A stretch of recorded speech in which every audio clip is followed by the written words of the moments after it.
तो स्टूडेंट्स आपने जो मास ऑफ इलेक्ट्रॉन देखा था, हमने जो निकाला था लास्ट टाइम, उसमें एक बात आपको ध्यान रखनी है कि वो जो मास ऑफ इलेक्ट्रॉन था वो उस इलेक्ट्रॉन का मास था जो कि रेस्ट पर है। अगर इलेक्ट्रॉन मूव करेगा तो उसका मास चेंज होगा। देखिए, मास ऑफ मूविंग इलेक्ट्रॉन, ये क्या होता है? Mass of electron at rest divided by under root of 1 minus v upon C का स्क्वायर। अब v क्या है इसमें? v वेलोसिटी है उस इलेक्ट्रॉन की जो किसी स्पीड से मूव कर रहा है, ठीक है ना। v क्या है? Velocity of moving electron. अगर आप इसको मीटर पर सेकंड में लेंगे तो यहां पे आपको c मतलब क्या होता है? वेलोसिटी ऑफ सनलाइट, ये भी आपको मीटर पर सेकंड में लेनी पड़ेगी। Velocity of sunlight. अब इसका आपको पता है कि सनलाइट की वेलोसिटी में लेके चलते 3 × 10⁸ मीटर पर सेकंड। अब समझना जरा इस चीज को, आप इसी को समझना। हम किसी भी तरह से, अभी तक साइंस इतनी डेवलप नहीं हो पाई है कि किसी भी तरह से वो कुछ ऐसा बना पाई हो कि जिसकी स्पीड सनलाइट की स्पीड से भी तेज हो, मतलब उसके आसपास भी नहीं पहुंच पाए हम अभी तक। तो मतलब क्या है कि जो वेलोसिटी ऑफ इलेक्ट्रॉन है वो c से छोटा होगा। अब आप समझना इस चीज को, मेरी बात को समझना। जो ऊपर नंबर है वो स्मॉल है, नीचे नंबर क्या है? नीचे नंबर लार्ज है। तो इसको सोल्व करके वैल्यू हमेशा क्या आएगी? स्मॉल ही तो आएगी ना, एक से छोटी आएगी ना, एक से छोटी। देखो समझना, नीचे ऊपर 2 है, नीचे 4 है, वैल्यू क्या आ गई? 0.75 आ जाएगी आपकी। तो कहने का मतलब क्या है? कहने का मतलब ये है कि ऊपर का नंबर अगर नीचे वाले नंबर से छोटा है तो सोल्व करके वैल्यू हमेशा क्या आएगी? आपकी एक से छोटी आएगी। तो क्योंकि v जो है वो हमेशा स्मॉल रहना है, वो क्या रहना है आपका? हमेशा स्मॉल ही रहना है सनलाइट के मुकाबले। ये जो हिस्सा है, ये जो है, ये स्मॉल रहेगा, और ये जो आप देख रहे हो ये लार्ज ही रहेगा। तो यहाँ पे साफ बात है कि यहाँ पे जो भी नंबर आएगा वो एक से छोटा आएगा, ठीक है, एक से छोटा आएगा। तो 1 माइनस समथिंग, अब एक में से कुछ कम हो रहा है, चाहे 0.1 कम हो, 0.2 कम हो, 0.01 कम हो, कुछ कम हो रहा है ना। तो इसका मतलब क्या है? जो मेरा डिनोमिनेटर है डिक्रीज करना स्टार्ट कर दूं, 4 से 3, 3 से 2, 2 से 1, ऐसे डिक्रीज करूं। ऊपर का नंबर एज इट इज रहे, मास ऑफ इलेक्ट्रॉन तो एज इट इज रहेगा। ये कितना था आपका? 9.11 इंटू 10⁻31 kg, ठीक है। तो ऊपर का नंबर तो मैं एज इट इज रखूं, तीनों में मान लो 3 रखा, 3 3। नीचे का नंबर मैं छोटा करता जाऊं तो जो मेरे पास यहां रिजल्ट आएगा, जो मेरे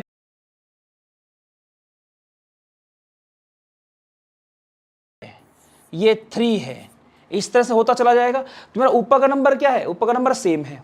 अब यहाँ पे अगर मैं देखूँ, यहाँ पे एक छोटा नंबर आ गया। अब जैसे जैसे नंबर छोटा होता जाएगा वैल्यू बढ़ती जाएगी ना। मतलब क्या? जब इलेक्ट्रॉन मूव करता है तो इस मास के मुकाबले हैवी हो जाता है। आप बात को समझ पा रहे हैं? यहाँ पे आप जो नंबर लिखेंगे 1 में से माइनस करके कुछ लिखोगे ना, 1 में से माइनस करके 0.9 आए, चाहे 0.8 आए, 0.7, 0.5 कुछ भी आए, यहाँ पे डिनोमिनेटर आपका डिक्रीज कर जाएगा। ऐसे ऊपर का नंबर सेम है तो सीधी सी बात है, नेट रिजल्ट क्या आएगा आपका? इंक्रीज हो जाएगा। डिनोमिनेटर छोटा हो रहा है तो नेट रिजल्ट क्या आएगा? ओवरऑल रिजल्ट क्या आएगा आपका? इंक्रीज आएगा। तो जो मास ऑफ इलेक्ट्रॉन जो सबसे कम हो सकता है वो कितना होता है? 9.11 इंटू 10⁻31 kg। अब इलेक्ट्रॉन जितनी तेज स्पीड से घूमेगा, जरा समझना मेरी बात को। मान लो फर्स्ट शेल में घूम रहा है, एक बार सेकंड शेल में घूम रहा है, एक बार थर्ड शेल में घूम रहा है, एक बार फोर्थ शेल में घूम रहा है। मान लो आपने एक इलेक्ट्रिकल फील्ड बनाई, उसमें इलेक्ट्रॉन मूव करवा रहे हो, इलेक्ट्रिकल फील्ड की स्ट्रेंथ बढ़ाओगे तो इलेक्ट्रॉन की वेलोसिटी भी क्या होगी? उतनी ज्यादा बढ़नी स्टार्ट हो जाएगी अपोजिटली चार्ज प्लेट की तरफ। तो होगा क्या? देखो समझो इस बात को। ये है मेरे पास, अगर मैं v की वैल्यू को बढ़ाता जाऊं और मैं ऐसा कर लूं, ऐसा मान लूं, हाइपोथेटिकल कंडीशन है कि इतनी तेज इलेक्ट्रॉन मूव कर रहा है कि वो सनलाइट की स्पीड के बराबर आ गया, तो v इक्वल टू क्या आएगा? c से c कटेगा, 1 आएगा, 1 का स्क्वायर 1 आएगा, ये नंबर क्या हो जाएगा? 0। और एनीथिंग डिवाइड बाय 0 क्या आएगा? इनफाइनाइट। और यही का क्या इलेक्ट्रॉन का मास इनफाइनाइट होता है। नहीं ना। क्या देखो समझना मेरी बात को, ये नंबर नीचे का नंबर छोटा होगा तो ऊपर का नंबर बड़ा होता जाएगा ना, मतलब सॉरी नेट रिजल्ट बड़ा होता जाएगा। अगर नीचे का नंबर छोटा होता जा रहा है नेट रिजल्ट बड़ा होता जाएगा। अब v जितना बड़ा होता जाएगा, v जितना बड़ा होगा ये वैल्यू उतनी बड़ी होगी। जितनी ये वैल्यू बड़ी होगी 1 में से एक बड़ी वैल्यू माइनस करोगे आप 0.1 0.2 0.3 0.5 0.7 0.8, 1 से बड़ी जा नहीं सकती यहां पे।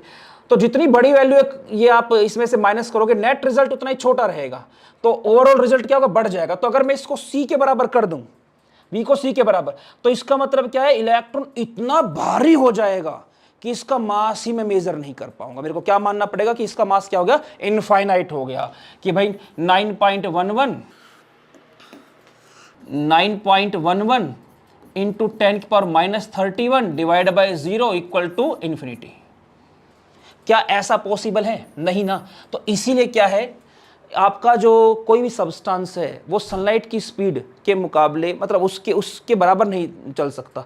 उससे तेज की बात करूं, मतलब मैं क्या कह रहा हूं, v बड़ा हो जाए c से, तो ये ऊपर का नंबर बड़ा है नीचे का नंबर उससे छोटा हो गया, v बड़ा हो गया c से, तो नेट रिजल्ट क्या आएगा, 1 पॉइंट समथिंग आएगा ना। समझो मतलब 5/4 है तो 1 पॉइंट समथिंग आ गया ना मेरे पास। तो इस तरह से अगर v की वैल्यू c से बड़ी हो जाए तो ये हिस्सा क्या हो जाएगा, ये हिस्सा ये नेगेटिव आएगा। एक में से माइनस कर रहा हूं, एक से बड़ा नंबर से 1 माइनस 1.5, तो माइनस का 0.5 बचा ना, उसका अंडर रूट लो चाहे कुछ भी लो रहेगा तो माइनस है ना। तो ऐसे में क्या होगा, मास ऑफ मूविंग इलेक्ट्रॉन क्या आ जाएगा, नेगेटिव हो जाएगा। मास ऑफ मूविंग इलेक्ट्रॉन क्या हो जाएगा, नेगेटिव। क्या मास नेगेटिव हो सकता, नहीं।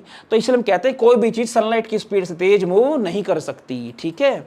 अच्छा अब चलते आगे, जो हमारा टॉपिक हमें आज स्टार्ट करना था, एनोड रेज की प्रॉपर्टीज, ठीक है। तो स्टूडेंट्स बारी बारी से डिस्कस करते हैं हमारे पॉइंट्स को।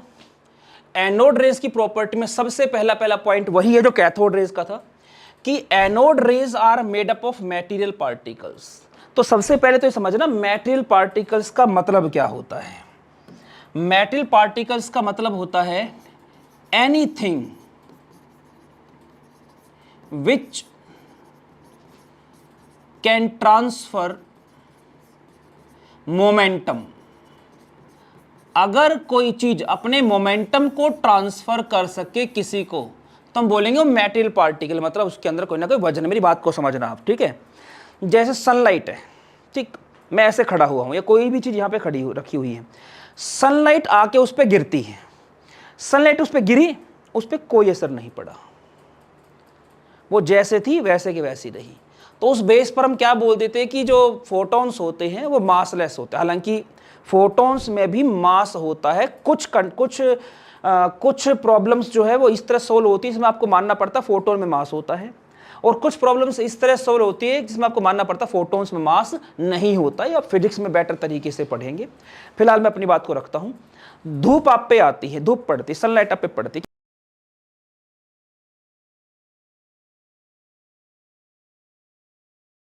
वो एनर्जी दे रही लेकिन आपको मोमेंटम ट्रांसफर नहीं कर पा रही। देखो समझना मेरी बात को, यहां पे एक हमारे पास एक मार्बल है, मार्बल मतलब कंचा, वो ऐसे स्पीड से आ रहा है और यहां पे ये धीरे धीरे दूसरा कंचा जा रहा है, दूसरा मार्बल ये स्पीड से आया, इसने इसमें टक्कर मारी। अब टक्कर मार के इसने इसको क्या किया, इसकी स्पीड को बढ़ा दिया ना, तो इसने क्या ट्रांसफर किया, अपना मोमेंटम। मोमेंटम मतलब क्या, संवेग। वेग मतलब वेलोसिटी, ठीक है। संवेग के मतलब क्या, मास, किसी चीज के पास मास और फिर वो चीज मूव कर रही है, तो उसको बोलते हैं संवेग, कि मास इनटू वेलोसिटी आता है। तो अगर कोई चीज किसी चीज में टक्कर मार के अपना मोमेंटम उसको ट्रांसफर कर सकती है, तो मैं बोलूंगा कि ये जिस चीज से बनी है वो कोई मैटर है, कोई ऐसी चीज है जिसमें द्रव्यमान है, जिसमें मास है। तो ये होता है आपका मैटेरियल पार्टिकल। और इसी प्रॉपर्टी कारण होता क्या है, जब यहां से पहले तो हमारे पास इस तरह से इलेक्ट्रॉन बीम निकलेंगी, इलेक्ट्रॉन निकली और उन्होंने क्या किया, उन्होंने कोई भी जो गैस इसके अंदर भरी हुई थी, इस केस में मैं हाइड्रोजन लेके चल रहा हूं, तो इसमें से इलेक्ट्रॉन्स को निकाला, इसमें से इलेक्ट्रॉन्स को निकाला और इनको कन्वर्ट कर दिया H+ के अंदर। ये कन्वर्ट हो गए H+, और ये क्या इस तरफ दौड़े। जब ये इस तरफ आए तो इन्होंने जैसे पैडल व्हील, मीका के बने पैडल व्हील पे टक्कर मारी, इससे टकराना स्टार्ट किया, तो मीका का बना पैडल व्हील जो था ये क्या करना स्टार्ट कर गया, ये रोटेट करना स्टार्ट कर गया। मतलब जो चीज इससे टकरा रही है उसने इस पे को क्या ट्रांसफर कर दिया, अपना मोमेंटम ट्रांसफर कर दिया। यहां से पता चला कि ये जो एनोड रेज है ये किसी ऐसी चीज से बनी जिसके पास मास होता है।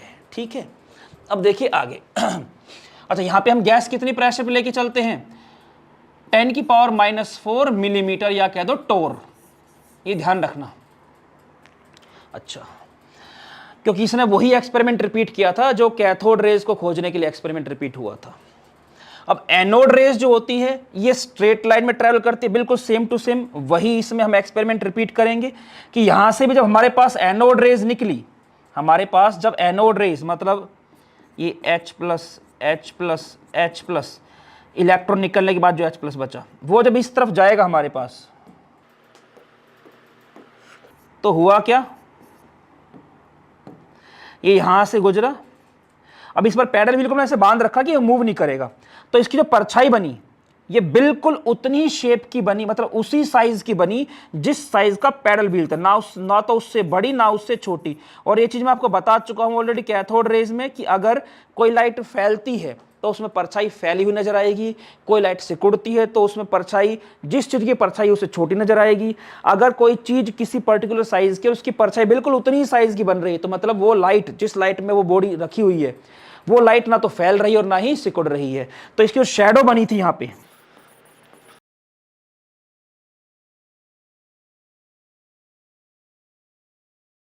का था, तो यहां से पता चला कि जो एनोड रेज होती हैं वो स्ट्रेट लाइन में ट्रेवल करती हैं। नेक्स्ट पॉइंट, जब इनको इलेक्ट्रिकल फील्ड में रखा गया, ये इलेक्ट्रिकल प्लेट है, ये बैटरी का नेगेटिव टर्मिनल है छोटा डंडा, ये बैटरी का पॉजिटिव टर्मिनल है बड़े वाला डंडा। तो ऊपर जो प्लेट लगी है वो पॉजिटिवली चार्ज है, नीचे जो प्लेट लगी है वो नेगेटिवली चार्ज है। अब यहां पर जो हमारे पास कैथोड रेज आएंगी, एनोड रेज आएंगी, ठीक है, यहां पे क्या हुआ, हमारे पास आयनाइज हो गई हमारी गैस। जो इलेक्ट्रॉन थे वो इस तरफ जाने लगे, और जो हमारे पास पॉजिटिवली चार्ज पार्टिकल्स बचे गैस के, वो इस तरफ आए यहां से। अब ये जो बीम थी ये सारी की सारी क्या हुई, ये नेगेटिवली चार्ज जो हमारे पास प्लेट थी इसकी तरफ जाके यहां पे ग्लास वॉल पे स्ट्राइक करने लगी, और यहां अट्रैक्ट हो रही है। तो यहां से क्या पता चलता है कि एनोड रेज जिन भी पार्टिकल से बनी हुई है उन पार्टिकल्स पर क्या है, पॉजिटिव चार्ज है।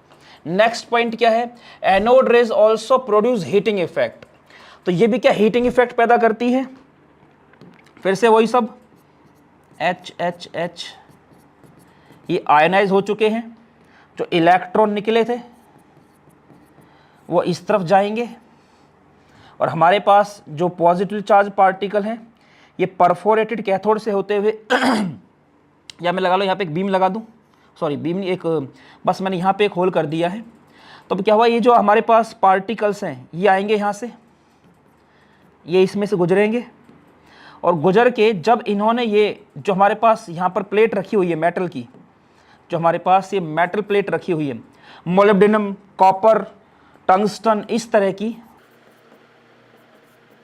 जो हार्ड मेटल की कोई प्लेट रखी हुई है, जब इससे टकराते और थर्मल कैमरा से हम जब इसको देखते तो हम क्या पाते हैं, जो प्लेट पहले हमें ब्लू कलर की नजर आ रही थी, ब्लू कलर मतलब ठंडी थी, ये पूरी की पूरी ये ठंडी थी, हमें पहले ब्लू कलर की नजर आ रही थी, जैसे ही हमने यहाँ पे देखा कि एनोड रेज इससे टकरानी स्टार्ट हो चुकी, हमारा एक्सपेरिमेंट स्टार्ट हो चुका है, तो धीरे धीरे ये जो प्लेट है ये ब्लू कलर से रेड कलर में थर्मल कैमरे के जरिए हमें नजर आने लगी, जो कि ये इस बात को इंडिकेट करता है कि जो भी चीज इस प्लेट से टकरा रही है वो इसको गर्म कर रही है। तो यहां से पता चलता है कि ये क्या करते हैं, ये हीटिंग इफेक्ट पैदा करती हैं। अच्छा, आगे, they also cause ionization of the gas through which they pass. जिस गैस में से गुजरते हैं उसे क्या कर देते हैं, आयोनाइज कर देते हैं। तो इलेक्ट्रॉन हमारे निकल चुके थे इसमें से,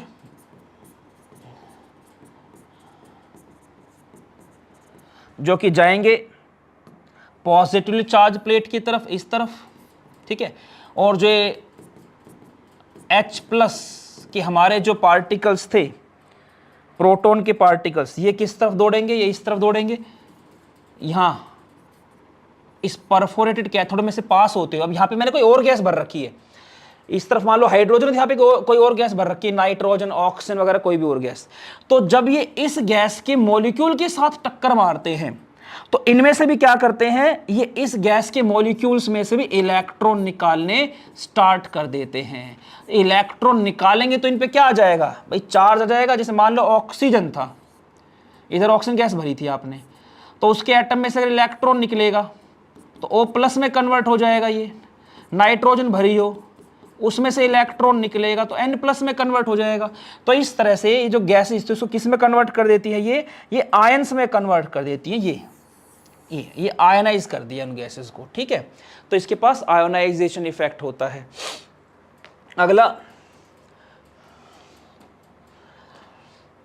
ये मैंने ऊपरी तौर पे सेटअप दिखाया है, ये बहुत साइंटिफिक नहीं है, खाली अपनी बात को बताने के लिए। कभी आप सोचो अरे इन छेद में तो ये गैस भी बाहर से आ जाएगी, मैं खाली अपनी बात को समझाना चाह रहा हूँ, आप उसको उस तरह देखिए मैं बताना क्या चाह रहा हूँ, ठीक है। Also produce spot of light, they also produce spot of light.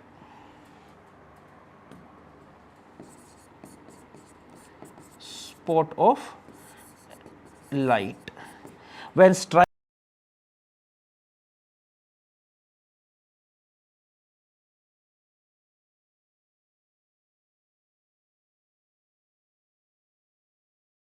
Electron इन्होंने अपने निकाल दिए हैं, जो कि एनोड की तरफ जा रहे हैं। अब जो H+ की जो पार्टिकल हमारे पास हैं, ये आपके इधर आएंगे और जब ग्लास की वॉल के साथ टकराएंगे, जो फ्लोरोसेंट स्क्रीन हमारे पास है, तो यहाँ पे क्या होगा, लाइट के स्पॉट्स पैदा होने स्टार्ट हो जाएंगे। जिस जगह ये टकराएंगे वहाँ पे स्पॉट ऑफ लाइट जो है वो पैदा होने स्टार्ट हो जाएंगे। स्पॉट ऑफ लाइट प्रोड्यूस्ड, ठीक है, ये है। अब इसके बाद चलते पॉइंट नंबर 7 पे। वो क्या कहता है, वो कहता है कि anode raise affect photographic plate. इसमें क्या है, ये सेटअप आप ऑलरेडी कैथोड रेज में देख चुके हो।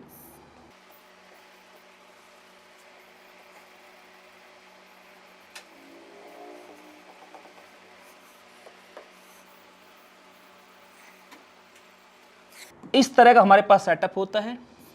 यहाँ पर रास्ते में मिक्स के फोटोग्राफिक प्लेट रख देते हैं। जैसे मैंने बताया था, पुराने टाइम में जब फोटोज़ होती थी उसके अंदर नेगेटिव मिलता था, वो नेगेटिव हमने रख दिया है। उस नेगेटिव पर किसी की फ़ोटो थी, जैसे मान लीजिए इस तरह की कोई फ़ोटो थी ऐसी, तो हमने क्या किया, जैसे हमारे पास यहाँ पे एनोड रेज पैदा हुई, देखो पहले क्या होगा, पहले कैथोड रेज निकलेंगी यहाँ से, वो इस पर टक्कर मारेंगी, हर बार यही चीज़ें होंगी, ठीक है। तो इनमें से क्या निकाल दिया उसने, इलेक्ट्रॉन निकाल दिए, इलेक्ट्रॉन इलेक्ट्रॉन इलेक्ट्रॉन इलेक्ट्रॉन। वो इलेक्ट्रॉन किस तरफ गए, वो इलेक्ट्रॉन गए आपके एनोड की तरफ, जिस पर पॉजिटिव चार्ज था इस प्लेट पर, और जो ये H+ आयन बचे ये सारे के सारे किस तरफ दौड़े, नेगेटिवली चार्ज कैथोड की तरफ। तो इसमें से यहाँ से जो इलेक्ट्रॉन हमारे बचे, जो हमारे H+ आयन हमारे पास बचे, ये फोटोग्राफिक प्लेट पे जाके टकराने लगे।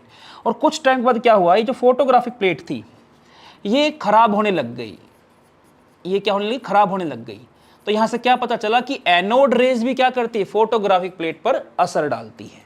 अब करते पॉइंट नंबर 8 की बात। Anode rays show penetration effect या पेनिट्रेशन पावर। कहने का मतलब क्या है, हमारे पास क्या, हमने एक एल्यूमिनियम का फॉइल लिया, हमने एक एल्यूमिनियम का फॉइल लिया यहाँ, जो इसके रास्ते में हमने रख दिया। ये परफोरेटेड कैथोड है और यहाँ पर हमारे पास H+ आयन प्रोड्यूस होंगे, जो कि कैथोड रेज के द्वारा हाइड्रोजन गैस के मॉलिक्यूल में टक्कर मारकर इलेक्ट्रॉन को इजेक्ट आउट करने के कारण निकले होंगे। अब ये जो H+ आयन थे, इन्होंने ये दौड़े किस तरफ, नेगेटिव चार्ज प्लेट की तरफ ऐसे, और यहाँ से निकलते हुए ये जो एल्यूमिनियम का जो फॉइल था, एल्यूमिनियम फॉइल, इससे गुजरते हुए इन्होंने क्या किया, जो आपका जो जिंक सल्फाइड की स्क्रीन थी, यहां पे स्पॉट ऑफ लाइट पैदा किया। यहां पर क्या किया, स्पॉट ऑफ लाइट प्रोड्यूस्ड। और ऐसा तभी तो हो सकता है जब ये जो हमारे पास एनोड रेज है, ये एल्यूमिनियम के फॉइल को पार करती हुई उसमें गई हो। लेकिन यहां पे एक बात आपको ध्यान रखनी है कि इनकी जो पेनिट्रेशन पावर होती है ना, ये आपकी लेसर देन कैथोड रेज। ये कैथोड रेज से कम होती है। क्यों होती है, समझना इस बात को, ये बात को समझना जरा। जैसे मान लो मैंने यहां पे लिया हीलियम का एटम, मैंने लिया हाइड्रोजन का एटम, एक गैस तो कोई भर सकता हूं ना मैं इसके अंदर, ठीक है ना। तो मैं हीलियम के एटम की बात करके चलूंगा पहले, ठीक है, कि कोई भी गैस भर सकते हो आप। तो इसके पास क्या होता है ना, ये इसका न्यूक्लियस हो गया, ये इसके पास पहली शेल के 2 इलेक्ट्रॉन हो गए, एक इधर एक इधर। अब आयोनाइजेशन के जरिए इसमें से, मतलब जब कैथोड ने टक्कर मारी तो मैंने क्या माना कि इसका एक इलेक्ट्रॉन यहां से निकल के बाहर चला गया। अब जब बाहर चला गया तो मेरे पास क्या बचा, मेरे पास बचा ये He+, जिसके पास एक इलेक्ट्रॉन है, एक इलेक्ट्रॉन कम हो गया इसका, लेकिन है तो एक आयन जिसके पास एक न्यूक्लियस भी और एक शेल भी है, उस शेल में इलेक्ट्रॉन भी है। तो इसका जो साइज होगा वो बड़ा होगा। जबकि जो कैथोड रेज थी, कैथोड रेज सिर्फ किससे बनी थी, वो इलेक्ट्रॉन से बनी थी खाली, वो इलेक्ट्रॉन, जबकि इसका साइज क्या, उससे हजारों गुना बड़ा होगा। तो क्योंकि इसके पार्टिकल्स जिससे बने उनका साइज बड़ा है, और जब बड़ा साइज है तो उस जगह जो हमारे एटम, जैसे मान लो एल्यूमिनियम का फॉइल मैंने रखा यहां, ये मान लो एल्यूमिनियम का फॉइल है, ये उसके एटम है एल्यूमिनियम के,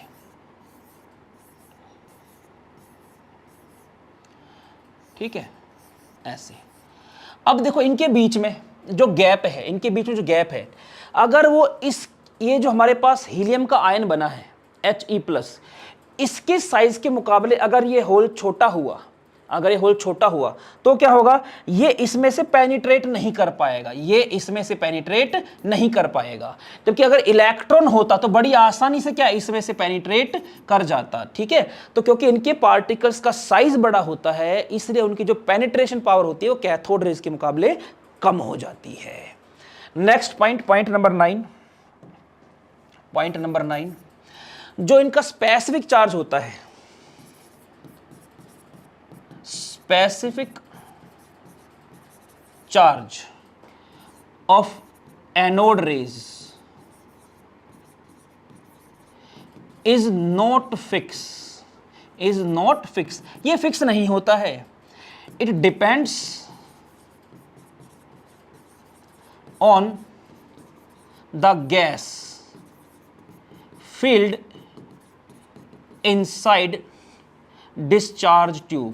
भाई आपने डिस्चार्ज ट्यूब में किस तरह की गैस भरी है, उसके अकॉर्डिंग इसकी वैल्यू चेंज होती है। समझना जरा, स्पेसिफिक चार्ज का मतलब क्या बताया हुआ है, E/m, E/m, ये जो रेशो होता है इसको बोलते हैं स्पेसिफिक चार्ज। अब ठीक है, इस पर जो चार्ज होता है ये 1.6 इंटू 10⁻⁻19 कोलाम होता है, ठीक है, प्रोटॉन पे इतना चार्ज होता है। लेकिन मास किसका लूंगा अब मैं, प्रोटॉन का नहीं, क्योंकि देखो ये प्रोटॉन से नहीं बन रहे, समझना इस बात को, ये हाइड्रोजन रखा है इसलिए प्रोटॉन बन गया है। अगर मैं को दूसरी गैस भरूं, जैसे कि मैं करने वाला हूं यहां पे,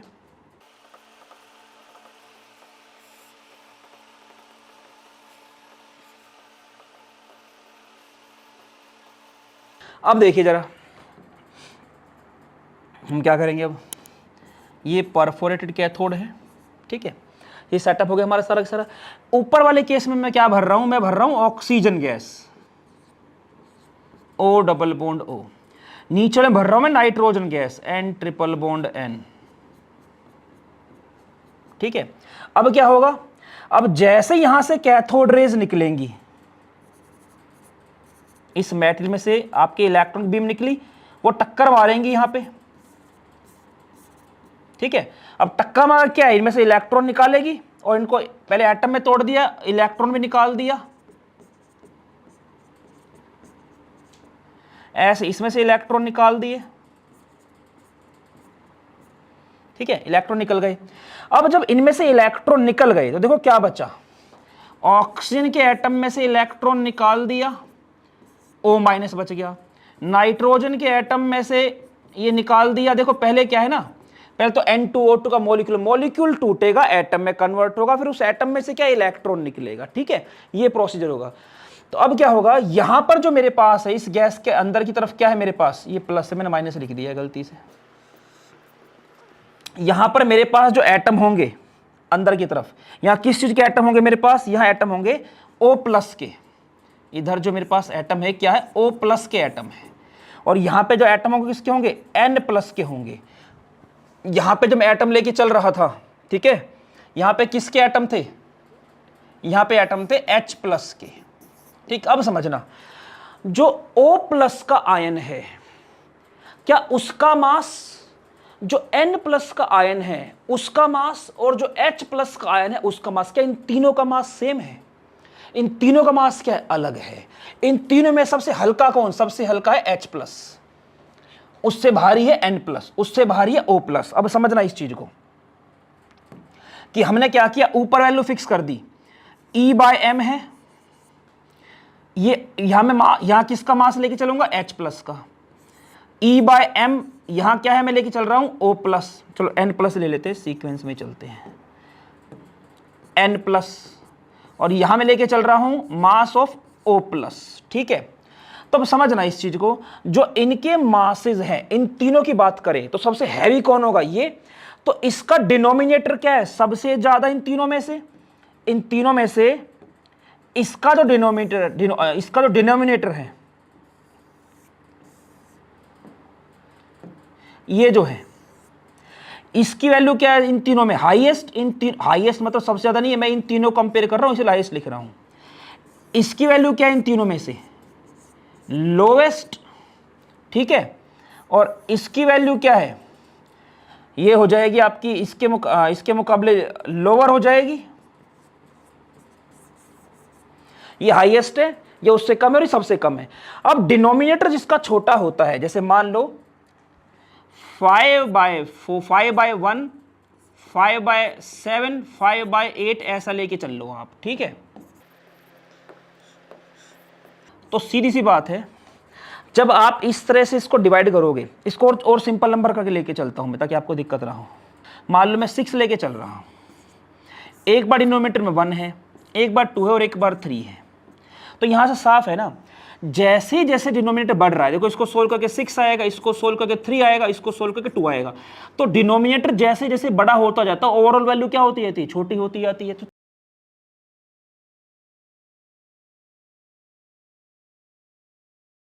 है तो इसलिए इसकी वैल्यू क्या आएगी, इसकी वैल्यू इन तीनों में सबसे छोटी वैल्यू आएगी स्पेसिफिक चार्ज की, स्मॉलेस्ट।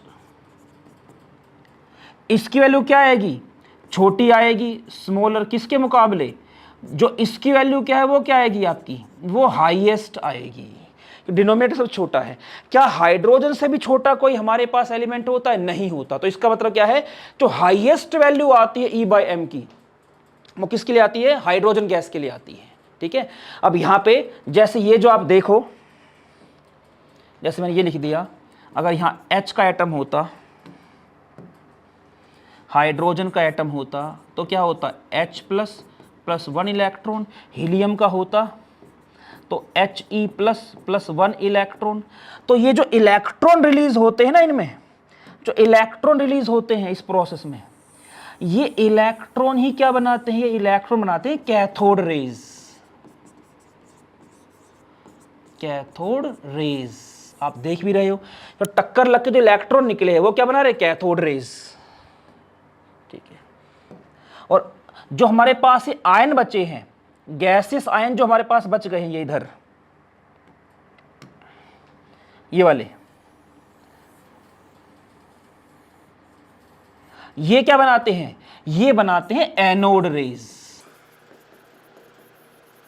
तो आई आपको ये बात समझ में कि इसकी स्पेसिफिक चार्ज की वैल्यू सेम नहीं होती, अलग अलग गैसेस के लिए अलग होती है, क्योंकि उसमें मास ऑफ आयन क्या हो जाएगा, चेंज हो जाएगा। हाईएस्ट वैल्यू किसके लिए होती है, हाइड्रोजन के लिए इसकी वैल्यू हाईएस्ट होती है। तो हमारे पास यहाँ पे 9th पॉइंट होता है कंप्लीट। तो स्टूडेंट्स यहां पर हमारी जो एनोड रेज कैरेक्टरिस्टिक्स है हमने आज यहीं तक डिस्कस की है। इसके आगे हम नेक्स्ट लेक्चर में डिस्कस करेंगे। अपने लाइफ में आपको जहां से भी ज्ञान मिले, आपके स्कूल, कॉलेज, ट्यूशन, इंस्टीट्यूट्स, हर जगह से ज्ञान बटोरते रहिए, अपने टीचर्स का सम्मान कीजिए। मिलते हैं नेक्स्ट लेक्चर में, तब तक फिजिकली, मेंटली और स्पिरिचुअली तगड़े होने पर ध्यान दीजिए।